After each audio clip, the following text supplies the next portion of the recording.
So for the second part of our discussion, I will be discussing the central dogma of life. So the are you familiar with the statement by Francis Crick? So he said that within each cell, genetic information flows from DNA to RNA to protein. That's a central dogma. Okay, the decoding of the genetic information takes place in two distinct steps, which is known as transcription and translation. So basically, DNA will replicate itself, then it will be transcribed into RNA, and from the RNA, it will be translated to protein. Okay. The main concept in the central dogma is that DNA does not code for the protein directly, but rather acts through an intermediary molecule, which is what we call the ribonucleic acid. Okay. So I will be discussing replication, followed by transcription and translation. So DNA replication, you have to define this one. It is a copying process in which a single DNA molecule becomes two identical molecules. So why DNA replicates? Actually, for us, the important role of this process is that it is for the growth and renewal of cells. So as we grow, okay, so our body needs to create new cells as um, it will develop into something larger. Okay, so over time, some cells also can be damaged or die. So to keep our body functioning, it is important that these cells are quickly replaced with new ones. So DNA replication model is also what we call semi-conservative model. Why? Because the DNA molecule, if it will be untwisted and the two strands here, the parent strands will be separated, so it will become a template for the synthesis of the daughter strand in order to be complementary with the parent strand. So it will have the first generation daughter DNA, then in another progress, we have the second generation daughter DNA. So we have the DNA polymerase, which is responsible for the process of DNA replication. So it is responsible when a double-stranded DNA molecule is copied into two identical DNA molecules.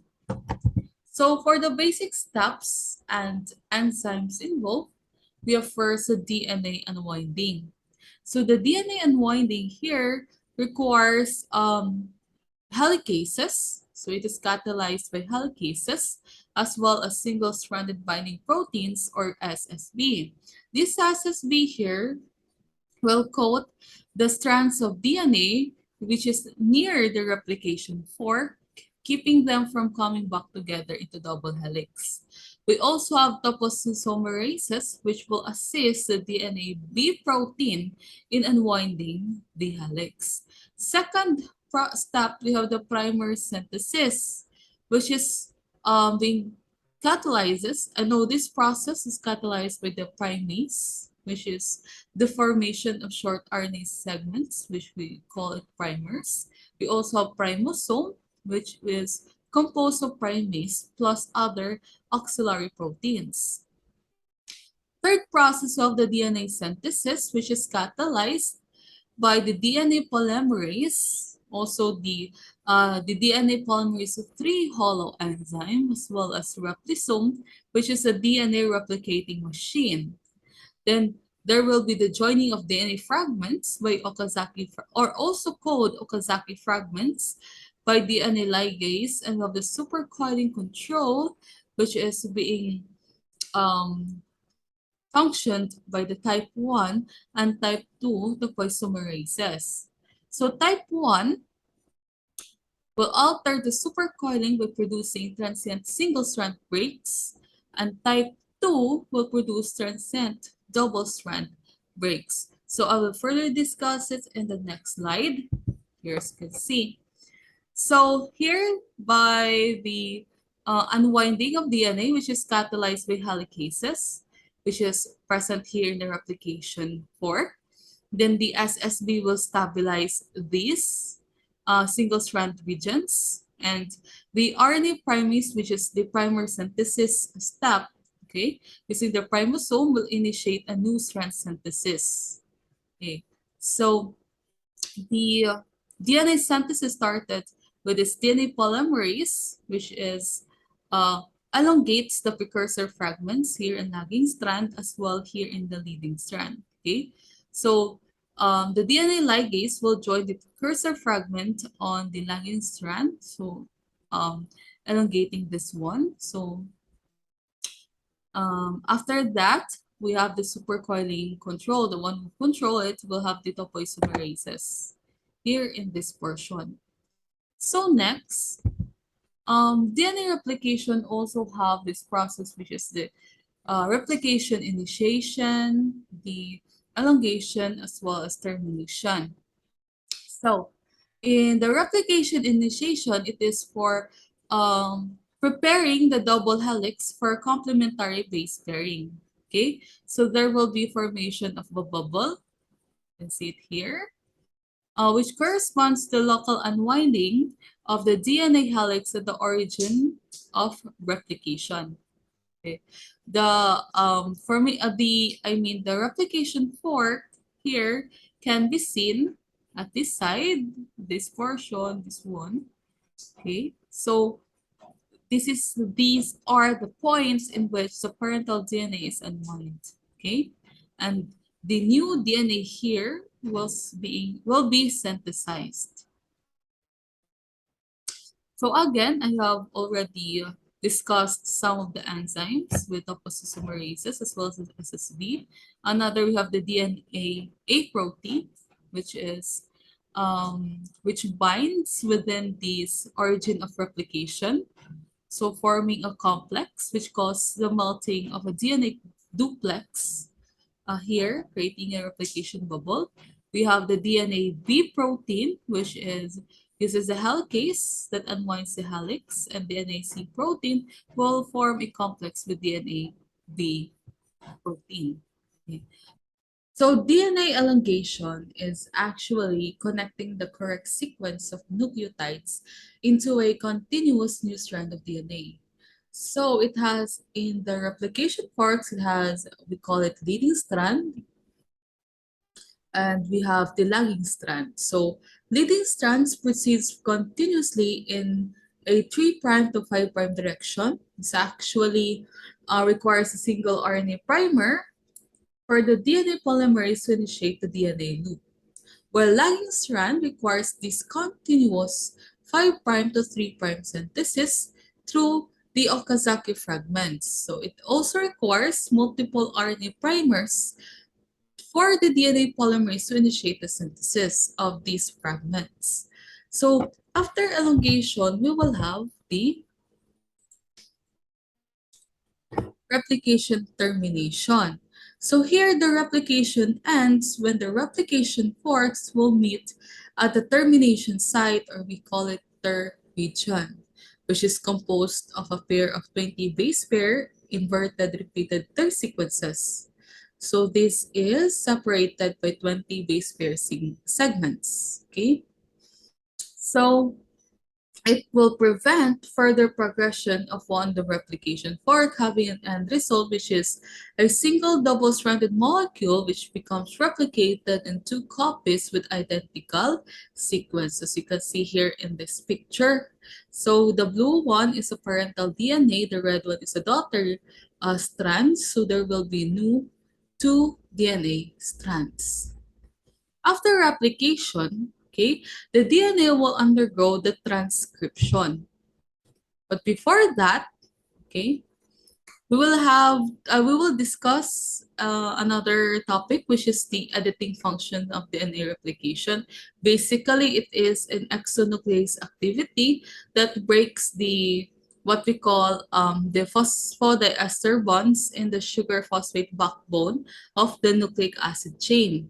So it is in order to give chance to correct the mismatched nucleotide. Basically, it's an error correcting mechanism. So if ever it will not be edited properly, it might cause mutation. An example will be the sickle cell anemia, which is the first molecular disease. So we'll have it actually have a single point mutation in the amino acid sequence, which is the glutamic acid is replaced with valine. So after DNA replication, again, the DNA will undergo the process of transcription. So transcription is actually a process of transferring the genetic information in DNA into RNA-based sequences. Okay? So basic step nang dito, the DNA will unwind in a short region, and we have the RNA polymerase, which is a molecular machine for transcription, will catalyze the synthesis of an RNA molecule. Okay? So take note that only one strand of the double-stranded DNA is transcribed into an RNA molecule. It also have this RNA processing in which the introns are spliced and the exons are rejoined through this process, which is RNA splicing. And there are three classes of RNA. You have the transfer RNA, ribosomal RNA, and also messenger RNA, which will be discussed in the next slides. So before we start with RNA synthesis, we will discuss the enzyme, which is RNA polymerase, that is a large multi-subunit complexes in active form. We have the RNA polymerase holoenzyme.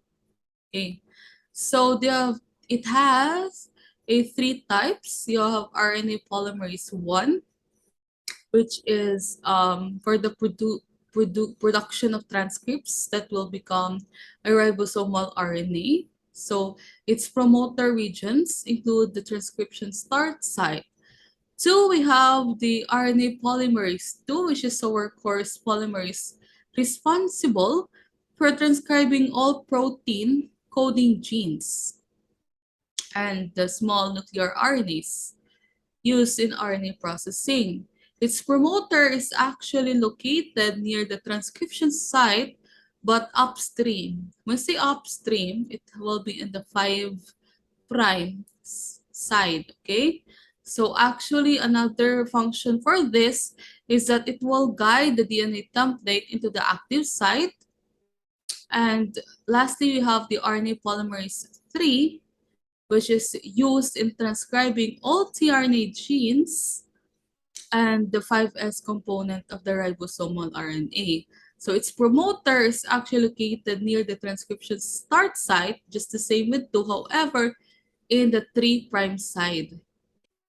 For the mechanism of RNA synthesis, as you can see here, we have a growing RNA chain from this 5' to 3' direction. So each incoming RNA nucleotide will go attach in this growing RNA chain. So the base pair example, you have uracil here, will bind with the adenine on the DNA template strand. And after that here, the phosphate here will bind. So there is a new covalent bond attaches here. So as the transcript will grow, it will keep on adding and adding, which is complementary to the DNA strand. So take note, class, that only one DNA strand is transcribed for a particular gene. Okay, so there is no editing during this synthesis, therefore higher error rate, and it actually uses RNA polymerase, but it can initiate gene growth without a primer. So for the promoter, actually we need promoter. It will bind with the RNA polymerase, and it will actually dictate the enzyme, the RNA polymerase, which strand is a template strand and where the transcription will begin. Okay, there are two types of promoter. You have a prokaryotic promoter and you have eukaryotic promoter. In prokaryotic promoter, you can see here in the consensus sequence that the transcription start site is numbered as +1, and one consensus motif is you have the TTGACA, or the -35 motifs or sequence, because it actually located in the 35 base pairs in the upstream portion. So the other one is the TATAAT, which is usually located nearer than this sequence. Okay, so the positions of the promoter sequences actually determine again where the RNA polymerase begins the synthesis. In eukaryotic promoter, okay, so this is much more longer. The sequences is much more longer compared to the prokaryote. So we have the Tata box here, which is a promoter. And the distance from this Tata box to the transcription start site is actually 25 to 30 nucleotides. We have other promoter sites. We have CCA80, SP1, and NF1. So I will be discussing next the RNA structures. So we have the messenger RNA, of course, the one that carries the genetic information.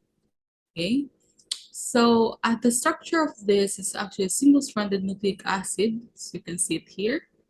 Then next we have the ribosomal RNA. So this one is present in the ribosome in which the polypeptide synthesis takes place. So sometimes it have this double-stranded stems and single-stranded loops. And its secondary structure contains interior loops and multi-bulge and multi-branched loops. Lastly, you have the tRNA here, which carries a particular amino acid. So this one has primary, secondary, and tertiary groups. Its tertiary structure, okay? So its tertiary structure actually have a globular appearance, which resembles a letter L or an L shape, okay?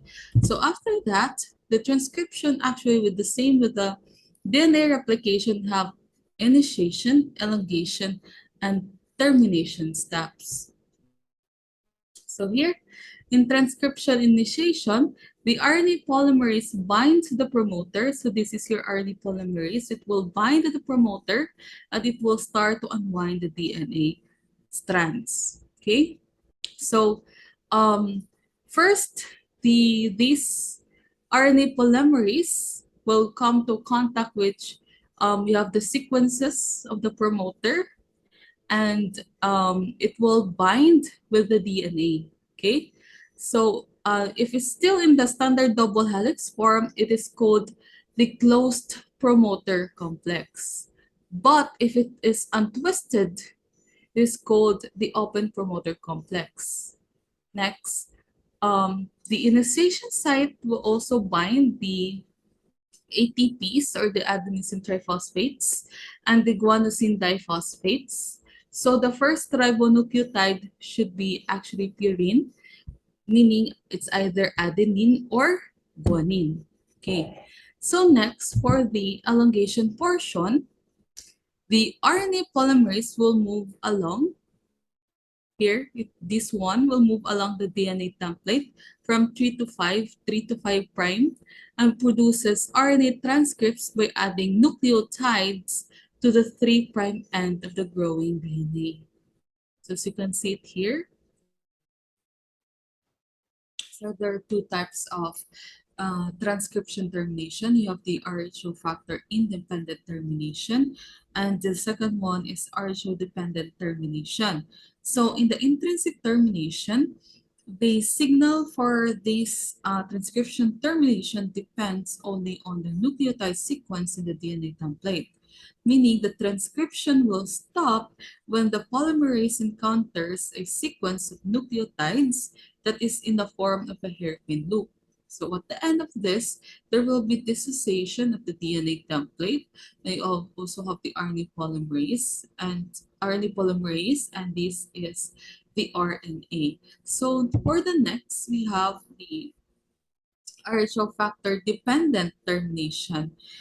This one requires a termination protein which is associated with the polymerase complex. Here, as you can see, we have the RH factors. This one will bind here in the RNA polymerase and it will unwind the RNA DNA duplex. Okay?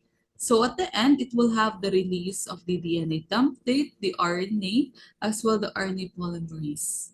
So that's it for transcription termination. So before we proceed to the translation process, we have to know the RNA processing. This RNA processing is the one that converts the original RNA transcript into messenger RNA. So these are the events of RNA processing. Okay, so here during the initiation and elongation, there is the copying machinery right to the next before the exons.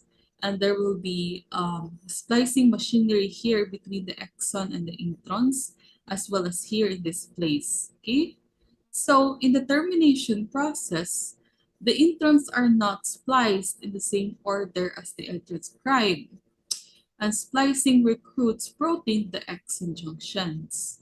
So there is also polyadenylation machinery here in the termination process. So in the RNA processing, the one that is focused here is the release and export of the RNA transcript to make it to be ready for translation. So here we have a 5' cap, which is necessary for the ribosome to bind with the mRNA to begin the protein synthesis. And the 3' end is modified by addition of the sequence, which is the poly A tail. Okay? Remember that all introns are removed or excised, and the exons are joined in the process of RNA splicing. Okay. So next is you have the translation process. So again, the role of the mRNA in translation is to carry information which is contained in the DNA sequences to a ribosome. Okay, and it will be translated in the polypeptide chain.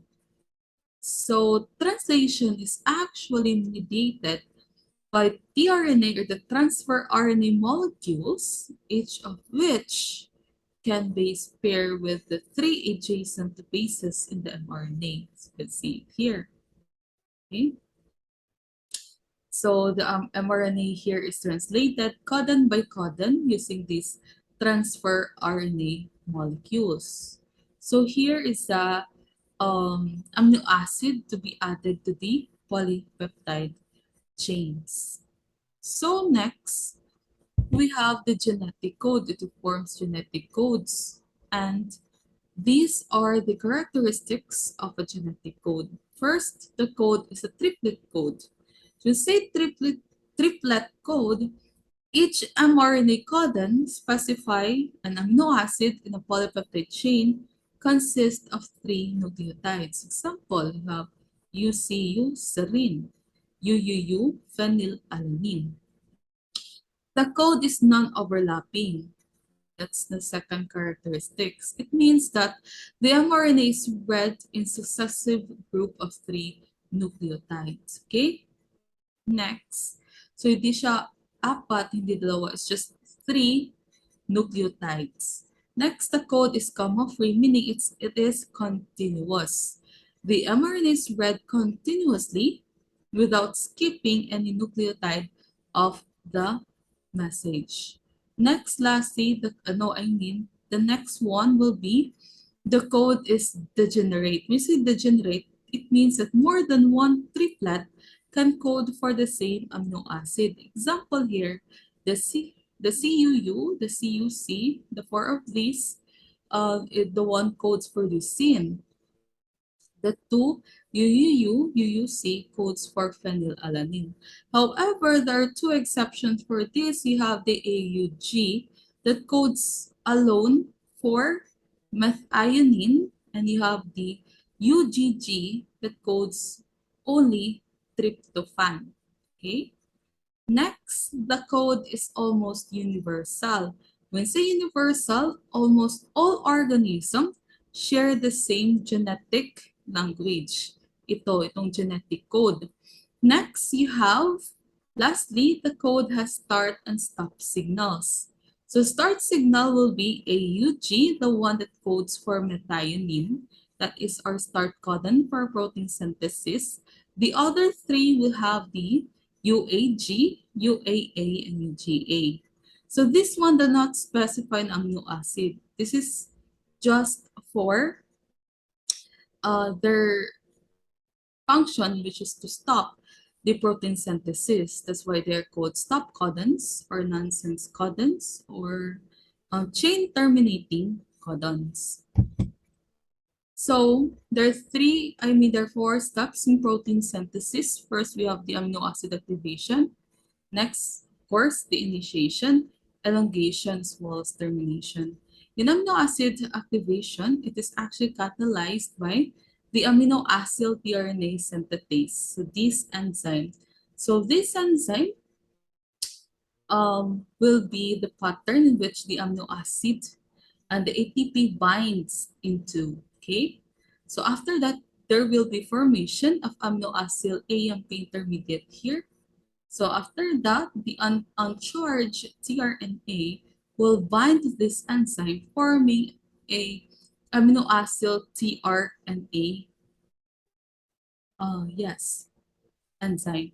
So this one will release the amino acid tRNA and AMP, and then it returns again to its original state.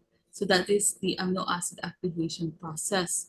That is, will make this one will make us ready for the initiation step in protein synthesis. So in translation initiation here, we have actually, in eukaryotes, it involves many initiation factors. First, we call it eukaryotic initiation factor or EIF. Okay, so in eukaryote or us, the initiator methionine is actually unmodified, uh, but there is a special initiator tRNA that will bring it to the ribosomes. And second, the Schindel-Garno sequence are not found in eukaryotic mRNA. Instead, actually, the eukaryotic ribosome uses another way to find the AUG, which is the initiation codon. So in this process here, you can see that there are different kinds of eukaryotic initiation factors. You also have the cap binding protein here. So this one, the EIF, as well as the COP or the cap binding protein here, will be on the process of 40S ribosomal subunit with the initiator, which is the AUG. So this one will scan for the AUG codon. So once the 40S subunit find this AUG, it will bind to a 60S ribosomal subunits, and then it will display some of the EIF outside. And after that, it will produce an ATS initiation complex, and that will start the translation. Okay?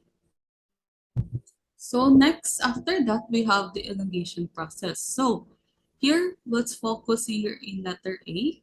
So in the first step of elongation, the 40S ribosomal subunit moves one codon farther along the messenger RNA.